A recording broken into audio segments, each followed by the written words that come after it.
Okay, we're starting a new series this morning. We're saying it's starting a new series, but new series, new waistcoat. You know how it goes these days.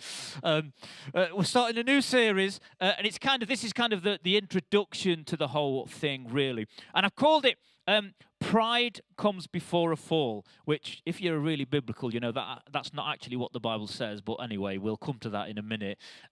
It says pride comes before destruction and haughtiness before a fall. But I think what we want to talk about is some subjects, some things that are really, really important to talk about, of things that will be in our lives that will try and trip us up. Things that will appear in our lives that the enemy will use to pull you down. Because I don't know if you know, but once you become a Christian, then suddenly you instantly have an enemy. As well as God on your side, you instantly raise up an enemy that wants to pull you down. And so everything God is trying to do to build you up, the enemy will try and do to pull you down. And so we're going to look at some of the things in life that may well trip you up. Some of the things that we'll talk about are interesting points to talk about.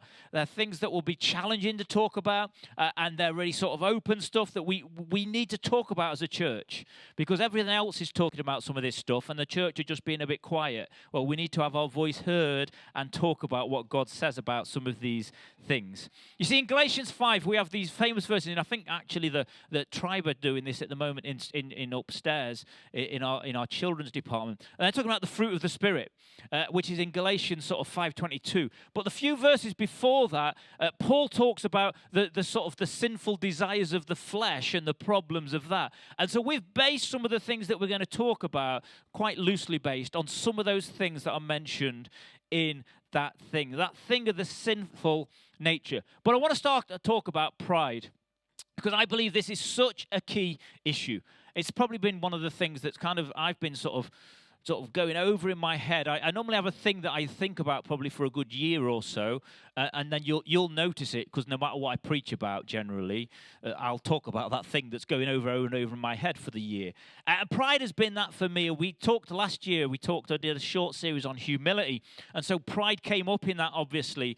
And I believe all these areas that we want to get, that the enemy is trying to trip us up in, pride is actually central to all of that. In Proverbs 16:18, this is the proverb that we just talked about. And quite a lot of people, they don't realize this is a biblical word. They just think it's a nice phrase. They didn't realize it was written in the Bible. It says, pride goes before destruction and haughtiness before a fall. And so the key is that all of these things that are trying to trip us up, we will look at those.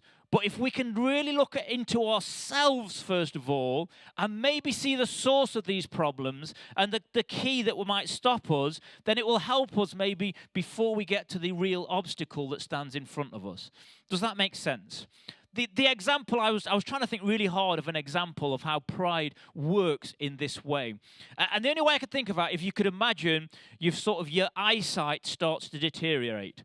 I don't have to imagine too hard for that now, because my arms just aren't quite long enough to be able to read most of the things without getting my glasses on. I've still resisted doing it up here yet, but I will eventually have my glasses on a Sunday morning, and then you'll all laugh at me, which will be great, and we'll get over it and we'll carry on. But if you can imagine, your eyesight is just getting a little bit worse, and suddenly things start to change. So for instance, one thing that might change might be your driving. You might notice that you get hit by cars more, or almost get nearer to nearer, having more and more accidents. And you're blaming every other driver, saying, the drivers are awful now. They just seem to be coming at me from all angles. I don't know what's happening to the world. Other people's driving is awful. Or it might even be that in your general walking, you start tripping up over things, and you're blaming the pavement because the council haven't fixed it. You're blaming the curbs. You're blaming everything else that's lying around in the pavement. But actually, it might not be that. Maybe when you're struggling to read a little bit, and then you're saying, "Oh, books. The writing in books is so small nowadays, isn't it? I can't quite read because of that, and the paper must be different." Whatever it is, you might struggle to read. And it might even affect your appearance, because in the morning, you might not see your beautiful face as clearly in the mirror when whatever you're doing in the mirror, whether it's having a shave, or if you're a man, and then if a woman put your makeup, whatever it may be, You're just never sure, are you, nowadays, which does which. But anyway, all of this stuff, and it might affect your appearance even. So because of your eyesight, all these things are affected. So you blame all the drivers, you blame the pavements, you blame the mirror and whatever it is, you blame the words in a book. But the reality is, they're all side issues. The one main issue is you need to get your eyes tested. And you need to change something, so your eyesight. And I think all of these things that we're going to talk about, yeah, they are issues that we need to look at and deal with. But I can just see pride being such an important key part that if we deal with that first, all the other stuff becomes a little bit easier to clearly to see. Does that make sense? That was the best illustration I could find. And it's like all these issues they're going to look at, but pride so often is the big issue. And I want to tell you today that pride is an issue for everyone. No one's dealt with it. No one's sort of think, oh, I've dealt with that now. Because as soon as you say that, guess what? You're full of pride. And so no matter what you are and where you're at, pride is something we have to deal with. And I believe truly, and I say this, not just trying to sort of big things up, I genuinely believe that it's only in Christianity that you can truly deal with pride. It's only in a walk with God that you can do it. I don't think there's any other walk of life can deal with it, because we need to bring God into this thing that is pride to get his perspective on it, because he's the one that knows. He's the only one that is big enough to deal with it and sort it in our lives. Everything else we think we're too big, and we've got to get a perspective of God, which will help us in our pride. So we're going to look at today, just quickly look at what is pride, what are the results of pride, which will hopefully help us to see where little bits of pride might be in our life trying to hide away, and then also how we can deal with it, and actually how seriously God takes pride as an issue when you read about it in the Bible. So firstly then, what is pride? This is the definition that I found in my sort of Bible that was written about it, and I thought it was a good definition. It says it's an inordinate, which I struggle to say, that's why I had to hesitate, and it's a big word, and I thought, what does that mean? And so I replaced it with an unhealthy high self-esteem, an inordinate self-esteem or conceit, and then it says it's disdainful behavior or treatment of others. And I like that definition because the first part of it is looking at me, and he's saying the issue with pride is me, it's me related, but then it also talks about actually pride affects everybody else that is around us. And so pride is, yes, it's in me, but how pride shows itself will affect other people around you as well. You see, somehow in our world today that we live, pride has become this word that's been turned into a positive. It's a strange world in which we live, isn't it? And it's okay, don't get me wrong, I understand that there's a sort of a different concept of pride that is, you know what I mean, we can be proud of our children to a degree, we can be proud of something that we've done maybe, as long as we're wise in how we really mean that word proud. But this world, what it's telling us now is that almost a big push of this world is that you need to be proud of who you are. I'm sure we've all seen, Lord, just give me some grace as I deal with this. I'm sure you've all seen the airline adverts that have got the song that sings "I am who I am" on it as it goes through it. I'm sure we've all seen that on the TV. The trouble is, that sort of portrayal that people are talking about, I am who I am, you should be proud of who you are. If there's no moral standard to put in that, if there's no God who sets a standard, then being proud of just being who you are is an awful place to be. And it's the reason the world is in the mess that it's in right now. You see, we need to have one. No human being can set this moral standard for the world. God is the only one that can do that. You see, what happens is if we don't take God's standards on morals and what that means, and I am who I am, being who I am, if we don't take that, then we get to put the lines in place. Well, none of us are in the position to be able to put the lines of barriers that need pushing in this world. God is the only one that can do that. Otherwise, we can just say, I'm a thief, I'm an abuser, that's who I am, and I'm going to be who I am. And they're the lines that are constantly being pushed in life further and further across because we're praying proud to say, I am who I am, and that's okay.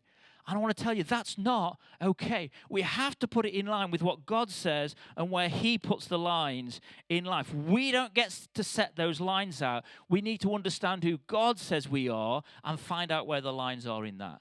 And it's massively important. You see, pride tells us, I'm all that matters. I is the very center of that. And pride will tell us, how dare you challenge me, saying this is who I am and this is what I am. And that's pride stirring up inside of us. And then we feel as though we can't challenge what is right and wrong in life. But that's not that's the problem with pride in the world. We become our own God. It's almost the ultimate sin is pride because it makes ourselves to be God. And it's exactly how Satan first started his temptation when he came to Adam and Eve in the very first place. Originally in Genesis 3:5, he said, God knows that your eyes will be opened as soon as you eat it, and you will be like God, knowing both good and evil. Now, we all know that we're made in God's image. That's one thing. But what Satan was doing was saying, actually, I don't want you just to know you're in his. I want you to know that you can be God. And that is the sin that Satan first started, and it's the thing that he keeps going. It's what originally separated man from God in the first place, and it's what continues to keep man separated. It's what will keep anyone coming to put that relationship right with God as well. In Psalm 10, verse 4, it says this. It says, the wicked are too proud to seek God. They seem to think that God is dead. And so just as originally that was the thing that was God, as you build yourself up to be God in some way, that will get in the way of your walk with God, so it's the same thing now. And if you're in here and you're not a Christian, or if you're listening to you're not a Christian, you might be thinking, I'm not doing that. Because I'll tell you the reason why you're not. It's because of pride in your life. It's the one thing that will stop you becoming, because you can't see God as this high authority that is almighty, all sovereign, and you can't have him in your life because that's where you need to be in your life. And so it's what separates us from God in the first place and will keep you from ever knowing. And so that's sort of the outside little bit almost of where pride hits. But I want to tell you, as a Christian, it rises up in us as well. Well, it rises up in me, absolutely. And it can cause us to fall away from God, maybe completely, altogether, or it can just rise up in a way that will bring things into our lives that will negatively affect your walk and your relationship with God. In little ways, maybe, but it will be pride very often that's at the core of all those things. I want to say today, pride is a massive issue that every single one of us has to deal with and has to squash. There's no excuse for it if you want to grow and move on in your walk with him. Are you still with me, or if you feel like you need to leave the building? Okay, that's good. Okay, so what are the results of pride? Just looking through the Bible where pride is mentioned, I want us to just look at 4 or 5 real quick things. I'm not going to sort of expand on them, just talk on them a little bit this morning. So these are some of the effects or the results of pride. The first thing is, which is really, really key, is that pride will make you deceived. Now, if you're in this place saying, I'm not suffering from pride, guess what that is? It's pride deceiving you as to what is actually true. Jeremiah 49, verse 16, as Jeremiah is sharing what God tells him with the people in Israel, he says this: you have been deceived by the fear you inspire in others and by your own pride. You live in a rock fortress and control the mountain heights. But even if you make your nest among the peaks with the eagles, I will bring you crashing down, says the Lord. So Jeremiah is talking to these people that have elevated themselves to this position of probably higher than God, and they've not put God at the right place in their lives. They feel like they don't need anybody now. They can live life without God quite well. Pride has deceived them entirely. I want to say that deceit always is a massive danger in our lives. And again, it's the same thing that Adam and Eve first started with. It's one of his tactics. It's probably his number one tactic, because by the very nature of deceit, you believe it to be true. It's the deceit that is the lie that is in it. And it comes to a place where we need to sort of grasp it. And pride will be the thing that will deceive us because we'll make ourselves higher than we really are in our eyes so often. So the first result of pride is that you'll be deceived. But there's other results of pride, and these are all out of Proverbs, Proverbs is a beautiful book. I encourage everyone to read Proverbs, and I've started reading it again recently. But I'd encourage you, I've read it in the past quite a lot of times, but I've started reading it differently because you need to understand that Proverbs is a whole book of Proverbs, not like a book of pulling out a few pieces, and you need to read the Proverbs in the shape of the whole book. And as you read the whole book, then all the other bits make together. Does that make sense? So I'd encourage you, if you read Proverbs, read the whole book of Proverbs. Don't just dip in and pull a few things out. You've got to read the whole thing, and then you'll see what it is. So these are from Proverbs. And the second sort of result of pride, it says, is emptiness and shame. Proverbs 11:2, back to my good friend, the Amplified Bible, says this: when swelling and pride come, then emptiness and shame come also. But with the humble, those who are lowly, and this is interesting, who have been pruned or chiseled by trial. Anyone feel chiseled by trial? What a great description that is. And renounce self, are skillful and godly wisdom and soundness. So what the writer of the Proverbs here is saying, he's saying someone full of themselves or full of pride, that we might sort of say, actually is completely empty. And you might have heard the phrase that someone wrapped up in themselves makes a very small present. And that's what he's saying here. You may build yourself up, but it's all air. It's nothing. It actually brings emptiness in the long term rather than that puffing up of your chest and feeling. And it certainly will not bring satisfaction in your life. You see, eliminating pride is true wisdom and has true worth. Suddenly not thinking that everything in life revolves around you, or you can do it on your own in everything in your own strength. It's an important part to come to. And we need to be full of God and his wisdom and the help of people also that he puts around us, which leads to the sort of next result of pride. One of the things, the third one, is this: it can lead to conflict and isolation. Proverbs 13:10 says this: pride leads to conflict. Those who take advice are wise. You see, pride says, I have to be right. Whatever it is, I'm right in here. I'm not listening to anybody else's voice. And then what happens is you meet someone else that also has to be right, and that's how war starts. And it's how a conflict starts in our own life. Two people that have to be right meet each other. Suddenly, we have a problem. And that causes incredible conflict. You see, do you think you have any pride issues in your life? Sometimes I'll go through stages where I think, I'm not doing too bad at that at the moment. But here's a test for you. How easy do you find it to say, I was wrong? Anyone find that really easy? I'm getting quite good at it, but I'm still not finding it easy, I'll be honest. And some of those moments of standing and saying, I was wrong in that point, boy, that's a check for you in your pride, isn't it? And we need to sort of be people that get so much. And the danger is that as soon as we say, do you find it easy to say I was wrong? The first thing that comes into my heart is, I know people that need to learn how to say that. And again, we go to that point of thinking we're going around in a circle of looking at everybody else and making ourselves in the wrong way. You see, pride will stop us taking advice and listening to other people. And it's so important that we do that. It's the opposite, actually, of wisdom. And it makes us isolated, as I said. And I'm really grateful, and I've become more and more grateful in my journey over certainly these last few years. I would have been quite adamant that I didn't need to listen to too many people on certain things because I was that convinced I was right. Anyone else like that, or was it just me? But as I get older and as I sort of go along this path a little bit more, I'm really grateful for people that disagree with me. Not always, every time. I wouldn't come away at that moment and say, I'm so grateful that person disagreed with me. But looking back, I am so, so grateful. And I want some people in my life that don't just say, oh, you're doing great there, Jonny, well done. I need some people that say, actually, you're wrong there. And we have to find people in our lives that will challenge us, that will disagree with us. You can do it in a good way, and it's excellent for your pride if you come to that and you say, man, I was wrong there, I'm sorry. So third thing is conflict and isolation. Another result is this, that you'll begin to mock others. Challenge for me, this one, I'm afraid. Maybe you're all more perfect than me in this one.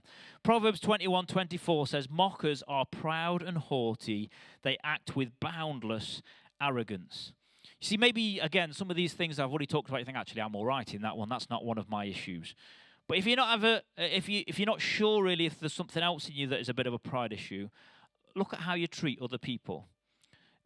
Do you find it extremely easy to make fun of other people? We call it banter, don't we? Which I used to think was an Indian omelette. But anyway, you call it banter sometimes with this little line as a cover, but actually that's not what it is at all. What we're doing is we're sort of putting someone else down so that we can look a little bit better. And there's a line, don't get me wrong, and I love to make fun of people in my nature. It's very easy to do, isn't it? Especially if I think that what I'm going to say might make someone laugh. I was that kid in school that I thought, this might not make this person look good, but the rest of the class, they're going to love this. And I would be the person that maybe occasionally would say it. But that's a pride thing. And it's when you're not, and I'm not just talking about, some of us might be sensitive enough not to do it in front of them, but then when we're in a group of other people, we can pull them apart. Again, almost with a jokey kind of smile on our faces, and you say, that person, did you see what they said? And it's a bit of a joke moment, it's a bit of banter, as we'd call it. But actually, it's so much more, and the heart of it very often is pride. You see, when you're in discussion and when you're talking with people, do you put others' thoughts and their opinions down instantly? You say, what a ridiculous thing to say, don't be so stupid. And do you sort of do that really so that your voice can get heard in the point above everybody else's? In a conversation, are you desperate to get your point across, just waiting for that tiny splot so you can say, look, this is what it's all about, so that, you can lift yourself up a little bit in that. And the mocking and putting down of other people sort of makes you feel as though your opinion is heard better. And so often that's how we are. Well, it's certainly how I am. I can see this in me. And so we can put others down because it will give us a lift. And that's pride being seen in us once again. And then finally, the last few altogether things of results that I believe pride shows is this: humiliation, destruction, and falling. Wow, there's some serious events of effects of pride on our life. Proverbs 29:23 says this: pride ends in humiliation, with humility, while humility brings honor. And then Proverbs 16:18, which we've already read: pride goes before destruction, and haughtiness before a fall. You see, however good that temporary feeling is that pride might bring, of sort of feeling a little bit better than other people or whatever it might be, the long term is that the result is so much worse. It's puffed up, and it's nothing more than emptiness and deceit that we talked about earlier. For that moment where you feel up here above someone else because maybe you were right. For that bit that maybe you just feel that little bit better than other people. But the reality is that moment of puffing yourself up with pride is you're puffing yourself up with air. It's an emptiness that means nothing. The Bible tells us that the long-term results of that are humiliation, destruction, and a fall. And they're things that God wants to keep us away from. See, the truth is that pride is so un-Christ-like. In these verses I'm going to read now from Philippians, fantastically well-known verses, just begin to think, where does pride fit into these verses? In Philippians 2:5-8, it says, you must have the same attitude that Christ Jesus had. Though he was God, he did not think of equality with God as something to cling to. Instead, he gave up his divine privileges. He took the humble position of a slave and was born as a human being. When he appeared in human form, he humbled himself in obedience to God and died a criminal's death on a cross. Where in those words is the slightest amount of pride? Where in that is anything? And yet, surely our aim as followers of Jesus is to become more and more like him. This is my conclusion. Don't get too comfortable because it is a bit longer than a normal conclusion. But just a couple of things that I just want to share with you that God really I believe God showed to me just as I was studying this these last week or two. You see, pride will destroy you. It will absolutely separate you from God if you let it. So we need to look at what we can do. And we've just seen with what we've just read, that Jesus had to humble himself, then guess what we need to do? We need to humble ourselves as well. And I just want to look at two biblical examples really quickly of what a priority I believe God puts on trying to crush pride in our lives. How high it is in his sort of thought pattern that he wants to get rid out of our lives of pride. And the two people I'm going to share with you are people that are good people. They did incredible things for God, and they're remembered as great people, partly because they let God deal with pride in their lives. And it shows the lengths that God will go to really to displace pride out of our lives. Why? Because he doesn't want us to fall. He doesn't want us to be all those things, see those results we've just talked about. He wants what is absolutely best for you and for his kingdom. So the first example is in the Old Testament. It's Hezekiah. Hezekiah was this incredible king, and we know him as a king that sort of brought the people really back from Judah, certainly. He brought them back to God. He's known as a great, great king. And there's a bit of a summary of what he did in 2 Chronicles chapter 32. And in verse 24 to 26, it says this: About that time, Hezekiah became deathly ill. He prayed to the Lord, who healed him and gave him a miraculous sign. So if you want to look back at that, the miraculous sign is God. He sort of turned the sun backwards, God, for a few moments, actually. But Hezekiah did not respond appropriately to the kindness shown him, and he became proud. So the Lord's anger came against him and against Judah and Jerusalem. Then Hezekiah humbled himself, repented of his pride, as did the people of Jerusalem. So the Lord's anger did not fall on them during Hezekiah's lifetime. So the next few verses tell us a little bit about some of the great things Hezekiah achieved and what he did as this king, and he's sort of a righteous king and did some great things. And then there's a verse 31. Of 2 Chronicles 32. And this is one of those verses that I wish wasn't in the Bible. Anyone else ever read some verses that they wish weren't in the Bible? I read this and I thought, oh man, that's a tough verse. And this is what it says in verse 31. However, so this is still talking about Hezekiah. When ambassadors arrived from Babylon to ask about the remarkable events that had taken place in the land, and this is the line, it says, God withdrew from Hezekiah in order to test him to see what was really in his heart. Wow. It says God left him. That sort of goes against everything we think and all these bits and pieces that we think of God is and we talk about. And this is like, I know it's Old Testament, but God's still the same. And he says he withdrew from Hezekiah to test what was in his heart. Now, God knew what was in his heart because God knows everything. But he needed Hezekiah to do something. You can read the whole story, if you like, of what actually happened it's in Isaiah 39. And these guys came and they sort of came and he was incredibly unwise, and he was wanted to show how great he was really and how what he'd done, Hezekiah, he was showing off. And so he really messed up, and it made a big mess, and it meant that pride came in to his life. Just in that moment, just in that way, pride rose up again in Hezekiah. And as I read that verse that God withdrew from Hezekiah in order to test him, it was a real challenge to me. And I'm thinking, God, why didn't you just make it easier for him? Why didn't you just sort of make it somehow smoother and easier? But my thoughts were that God left him alone for a while to let him mess up, to let him try and do stuff on himself, to let him get to a place where he thought, I can do this, I'll show you what we need to do. Just so that he could see that pride was still an issue in his life. Let pride rise up. And then he came back and dealt with it. Wow. How high in importance does God think pride is in our life that needs dealing with? It's very, very high that he would leave someone to get in a mess so that he can see the pride and deal with it. And then in the New Testament, as we move on. In 2 Corinthians 12, verse 5 to 10, another passage really that I would look to, I think, oh, God, why have you put that in the Bible? It just makes it harder. Don't want it to be harder. And it says this in 2 Corinthians 12, 5 and 10. So the preview to this is that Paul's talking about having this amazing sort of entering into third heaven moment with God, and it was an incredible encounter with him. And he says this, he says, that experience is worth boasting about, but I'm not going to do it. I'll boast only about my weaknesses. If I wanted to boast, I'd be no fool in doing so, because I would be telling the truth.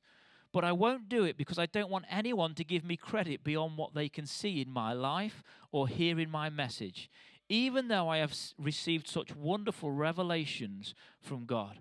So he's saying, I've done this. He's kind of saying, I've done some incredible things for God. I've experienced God probably better than anybody else, certainly on that planet at that time. So how can he be so humble in this? This is it, the bit we don't want to know. So to keep me from becoming proud, I was given a thorn in my flesh, a messenger from Satan to torment me and keep me from becoming proud.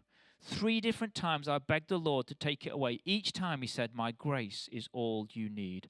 My power works best in weakness. So now I am glad to boast about my weaknesses so that the power of Christ can work through me. That's why I take pleasure in my weaknesses and in the insults, hardships, persecutions, and troubles that I suffer for Christ. For when I am weak, then I am strong. Wow, what another passage that would be so much nicer if it wasn't there. But Paul had this incredible encounter, and he actually says, I think some people will tell you about their amazing encounters with God. Paul says that I had such an amazing encounter with God that I can't talk about it. That's a real sign, I think, sometimes that someone's had an amazing encounter with God. It's too amazing to try and share sometimes. But to prevent pride, it says that he was given a thorn in his flesh. You see, and then God uses Satan's messenger to accomplish his purpose. When I sit and read, I still can't get my head around all of that exactly. It's just a mind-blown moment, shall I say. But God does it. Why? Because he doesn't want pride to rise up. He knows that if Paul has pride rise up in him, he's no use in his hand. And what I want to read after that verse, when this messenger of Satan comes, what I want to read is that Paul entered into spiritual warfare with him, destroyed him, stamped all over him, and had this amazing victory over it. That's what I want to read, those next verses. But that's not what happened at all. And Paul wrote enough about it in Ephesians 6 and all of this to understand what that means. But instead, all we get is God saying, my grace is enough for you. You see, God will go to massive lengths to stop pride in you as well, to accomplish the same sort of things that he did in these people if we'll just let him. What can we do? We need to come and we need to humble ourselves. We need to allow God's humbling process, which is what he did in Paul and actually what he did in Hezekiah. God's humbling process, we need to allow it instead of sometimes seeing it as an attack from the enemy, when actually God's just allowing it to bring out exactly what he wants in our lives. And that's tough. It's real hard. This week, trust me, or this last week and a half, I've had moments where God's had some humbling process on me. Whether the attacks come, the things that we're sort of going through and thinking about with roasted, whether that sort of all our plans have been thrown out the window for whatever reason, it doesn't really matter in some respects who's done it. God wants to form a humbling process in me. And he wants to do it in you, and he wants to do it in us. And the truth is, are we really willing to let all those circumstances of life, wherever they come from, remember Paul's was a messenger of Satan, yet God was using it to get rid of pride in his life. Are we really willing to let him do that and change our lives so we can be the people he wants? I just want to read that last part of the verse again from 9b onwards, and it says this. So now I am glad to boast about my weaknesses, so that the power of Christ can work through me. That's why I take pleasure in my weaknesses and in the insults, hardships, persecutions, and troubles that I suffer for Christ. For when I am weak, that is when I am strong. That's humility. That's pride in us being crushed. And God, as far as we know, God never removed Paul's thorn from his flesh. Never took it away. He said 3 times he asked him, for as far as we knew, he never ever took it away. It was there all the time, whatever it might have been. And I believe it was there to keep pride at bay, because God is so concerned about pride stirring up in him.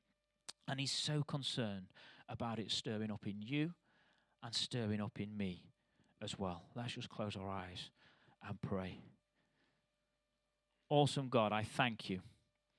I thank you that you love us way too much just to ignore pride in our lives. I thank you that you want to use us way too much to just ignore pride in our lives. The I part of my life, that I must do this and we must do that puffed up part. But you want to work in everything that seems to go wrong, in everything that would push from different places. You want to work through that to produce humility just as you did. And we thank you, Jesus, that you showed us the perfect example. As you were crushed, literally crushed, as you were beaten, as every part of your life was ripped from you, the pride part of you could have said, I can destroy all these in a moment. But instead you remained silent. Why? Because the humility you knew was the reward that you had at the end. So I pray, awesome God, for each of us in this place. I pray that we won't just brush over bits of pride in our lives. We won't just ignore it and think, oh no, that's not too bad. When we see the seriousness that you look at in pride in our lives, the lengths that you would go to deal with it, God, help us to take it seriously so that we can humble ourselves before you. I thank you for your word, that it is full of tough stuff. Not just easy stuff, but tough stuff. Why? Because you want us to learn from it till we can become everything you have called us to be. So I pray today that each of us, whatever it looks like in our lives, in a little way or a big way, that we would let pride be crushed in us and we'll humble ourselves before you, oh God.